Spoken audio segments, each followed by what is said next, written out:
रामायण की अमृत धारा में आप सबका स्वागत है। सभी सुनने वाले सज्जनों को जय सिया राम जी।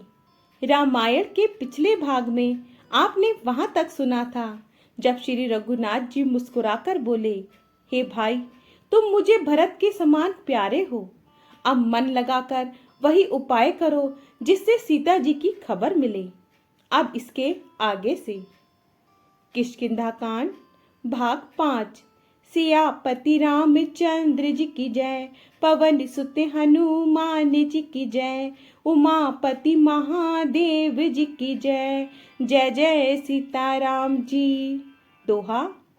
एही विधि होत बत कही, आए बानर जूथ, नाना बरन सकल दिसी, देखिया कीस बरूथ। सियापति रामचंद्र जी की जय, देखिया कीस बरूथ। सियापति रामचंद्र जी की जय। इस प्रकार बातचीत हो रही थी कि बानरों के जूथ झुंड आ गए।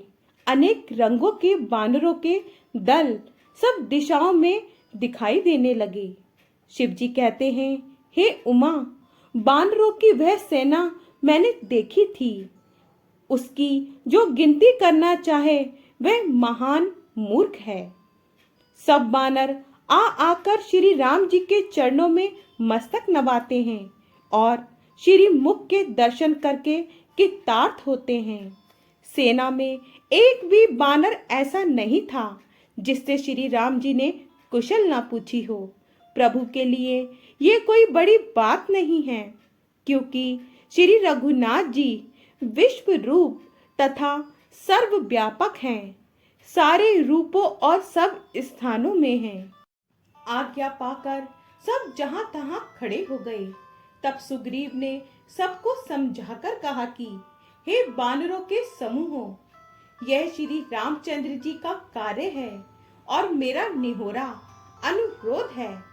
तुम चारों ओर जाओ और जाकर जानकी जी को खोजो। हे भाई, महीने भर में वापस आ जाना। जो महीने भर की अवधि बिताकर बिना पता लगाए ही लौट आवेगा, उसे मेरे द्वारा मरवाते ही बनेगा, अर्थात मुझे उसका वध करवाना ही पड़ेगा। दोहा।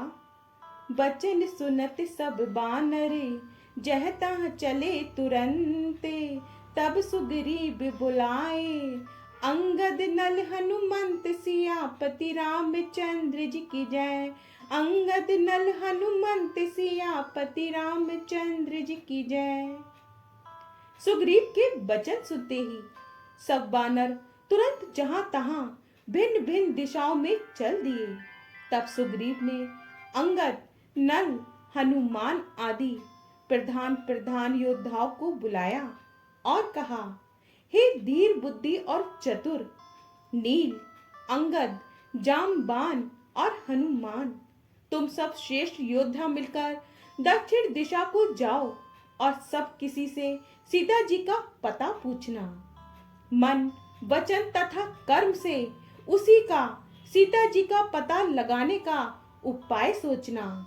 श्री रामचंद्र जी का कार्य संपन्न सफल करना। परंतु स्वामी की सेवा तो छल छोड़कर सर्वभाव से मन वचन कर्म से करनी चाहिए।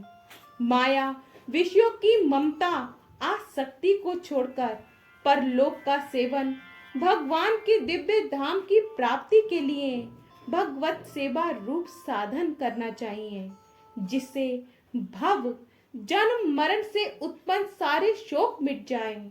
हे भाई, धैर्य धारण करने का यही फल है कि सब कामों कामनाओं को छोड़कर श्री राम जी का भजन ही किया जाए। सद्गुणों को पहचानने वाला गुणवान तथा बड़भागी वही है जो श्री रघुनाथ जी के चरणों का प्रेमी है। आज्ञा मांगकर और चरणों में फिर सिर नवाकर श्री रघुनाथ जी का स्मरण करते हुए सब हर्षित होकर चले। सबके पीछे पवन सुत श्री हनुमान जी ने सिर नवाया। कार्य का विचार करके प्रभु ने उन्हें अपने पास बुलाया। उन्होंने अपने कर कमल से उनके सिर का स्पर्श किया तथा अपना सेवक जानकर उन्हें अपने हाथ की अंगूठी उतार कर दी और कहा, बहुत प्रकार से सीता जी को समझाना और मेरा बल तथा विरह प्रेम कहकर तुम शीघ्र लौट आना। हनुमान जी ने अपना जन्म सफल समझा और कृपा निधान प्रभु को हृदय में धारण कर कर वे चले।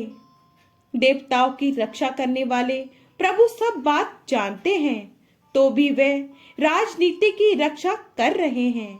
नीति की मर्यादा रखने के लिए सीता जी का पता लगाने को जहां तहां बानरों को भेज रहे हैं। दोहा, चले सकल बन खोजत, सरिता सर गिरि खोह, राम काज लै लीन मने, बिसरा तन कर छोह। सियापति रामचंद्र जी की जय, बिसरा तन कर छोह। सियापति रामचंद्र जी की जय। सब बानर वन, नदी, तालाब, पर्वत और पर्वतों की कंदराओं में खोजते हुए चले जा रहे हैं। मन श्री राम जी के कार्य में लवलीन है, शरीर तक का प्रेम भूल गया है। कहीं किसी राक्षस से भेंट हो जाती है तो एक एक चपत में ही उसके प्राण ले लेते हैं। पर्वतों और वनों को बहुत प्रकार से खोज रहे हैं। कोई मुनि मिल जाता है तो पता पूछने के लिए उसे सब घेर लेते हैं। इतने में ही सबको अत्यंत प्यास लगी, जिससे सब अत्यंत ही व्याकुल हो गए, किंतु जल कहीं नहीं मिला। घने जंगल में सब भुला गए। हनुमान जी ने मन में अनुमान किया कि जल पिए बिना सब लोग मरना ही चाहते हैं। उन्होंने पहाड़ की चोटी पर चढ़कर चारों ओर देखा तो पृथ्वी के अंदर एक गुफा में उन्हें एक आश्चर्य दिखाई दिया। उसके ऊपर चकवे, बगुले और हंस उड़ रहे हैं और बहुत से पक्षी उसमें प्रवेश कर रहे हैं।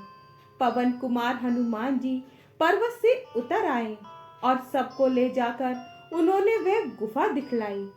सबने हनुमान जी को आगे कर लिया और वे गुफा में घुस गए। देर नहीं की। दोहा, दीख जाई उपवन बर, सर विकसित बहु कंजे, मंदिर एक रुचिर तहें, बैठी नारी तप पुंज। सियापति रामचंद्र जी की जय, बैठी नारी तप पुंज। सियापति रामचंद्र जी की जय।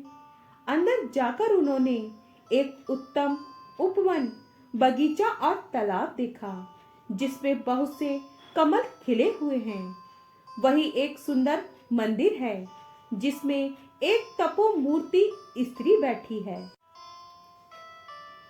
दूर से ही सबने उसे सिर नवाया और पूछने पर अपना सब वृत्तांत कह सुनाया।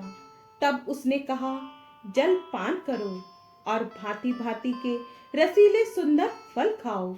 आज्ञा पाकर सबने स्नान किया, मीठे फल खाए और फिर सब उसके पास चले आए।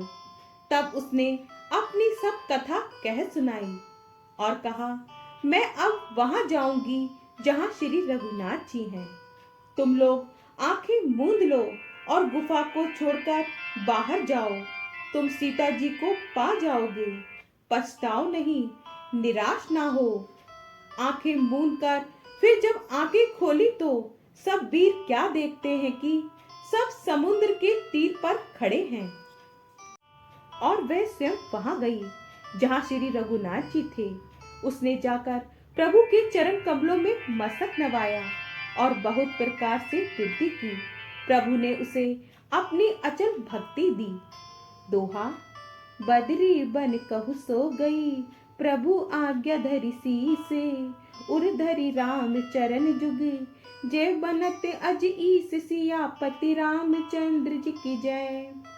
प्रभु की आज्ञा सिर पर धारण कर और श्री रामचंद्र जी के युगल चरणों को, जिनकी ब्रह्मा और महेश भी वंदना करते हैं, हृदय में धारण कर वह बद्री का आश्रम को चली गई। यहाँ बानरगण मन में विचार कर रहे हैं कि अवधि तो बीत गई पर काम कुछ न हुआ। सब मिलकर आपस में बात करने लगे कि हे भाई, अब तो सीता जी की खबर लिए बिना लौटकर भी क्या करेंगे। अंगद ने नेत्रों में जल भरकर कहा कि दोनों ही प्रकार से हमारी मृत्यु हुई। यहाँ तो सीता जी की सुध नहीं मिली और वहां जाने पर वानर राज सुग्रीव मार डालेंगे। वे तो पिता के वध होने पर ही मुझे मार डालते। श्री राम जी ने ही मेरी रक्षा की, इसमें सुग्रीव का कोई एहसान नहीं है। अंगद बार बार सबसे कह रहे हैं कि अब मरण हुआ, इसमें कुछ भी संदेह नहीं है। बानर वीर अंगद के वचन सुनते हैं किंतु कुछ बोल नहीं सकते। उनके नेत्रों से जल बह रहा है। एक क्षण के लिए सब सोच में मग्न हो रहे हैं। फिर सब ऐसा वचन कहने लगे, हे सुयोग्य युवराज, हम लोग सीता जी की खोज लिए बिना नहीं लौटेंगे। ऐसा कहकर लवण सागर के तट पर जाकर सब वानर कुश बिछाकर बैठ गए। जामवान ने अंगद का दुख देखकर विशेष उपदेश की कथाएं कही। वे बोले, हे तात, श्री राम जी को मनुष्य ना मानो, उन्हें निर्गुण ब्रह्म अजय और अजन्मा समझो। हम सब सेवक अत्यंत बड़भागी हैं जो निरंतर सगुण ब्रह्म श्री राम जी में प्रीति रखते हैं। देवता पृथ्वी, गौ और ब्राह्मणों के लिए प्रभु अपनी इच्छा से अवतार लेते हैं। वह सगुणोपासक सब प्रकार के मोक्ष को त्याग कर उनकी सेवा में साथ रहते हैं। इस प्रकार जामवान बहुत प्रकार से कथाएं कह रहे हैं। इनकी बातें पर्वत की कंधार में संपाति ने सुनी। बाहर निकलकर उसने बहुत से वानर देखे। तब वह बोला, जगदीश्वर ने मुझको घर बैठे बहुत सारा आहार भेज दिया। आगे का भाग कल। जय सिया राम जी। आपको पसंद आए तो लाइक शेयर कमेंट्स कीजिए और हमारे चैनल को सब्सक्राइब कीजिए। जय सिया राम जी।